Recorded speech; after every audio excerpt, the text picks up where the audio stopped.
Il nuovo regolamento di polizia urbana di Saonara è chiaro: chi viene sorpreso a bestemmiare in pubblico contro le divinità di qualsiasi credo o religione sarà multato di 400 euro. La stretta sul turpiloquio è stata decisa dall'amministrazione anche per lanciare un messaggio educativo. Noi vogliamo mandare un avviso, non è che poi metteremo un agente dietro ogni persona, vogliamo mandare un avviso che è arrivato il momento di fare mente locale che non è proprio educato a comportamenti di questo tipo. Al di là degli aspetti religiosi, insomma, si tratta di un'educazione di base che ormai manca da troppo tempo.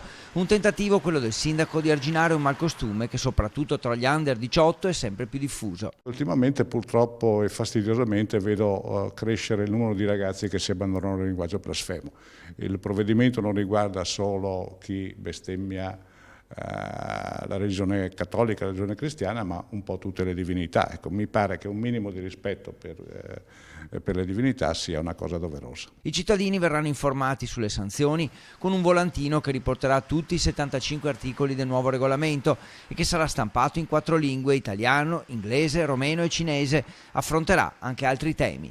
Si parla di orari di uso di macchine rumorose, per esempio di tagliaerba, che alle 2 del pomeriggio d'estate non è il massimo, oppure della raccolta delle deiezioni canine negli spazi pubblici, che mi sembrano principi di civiltà e di buona educazione. Un malcostume tipicamente veneto, quello delle parolacce che colpiscono la religione. Magari non c'è davvero la volontà di offendere, ma resta la volontà di porre un argine, e così chi esagera con le parolacce ora è avvertito. Ultimamente avevamo avuto diverse segnalazioni che soprattutto nei parchi pubblici ragazzini e ragazzine anche minorenni si abbandonavano appunto a un linguaggio scurrile, a un linguaggio blasfemo. Ecco.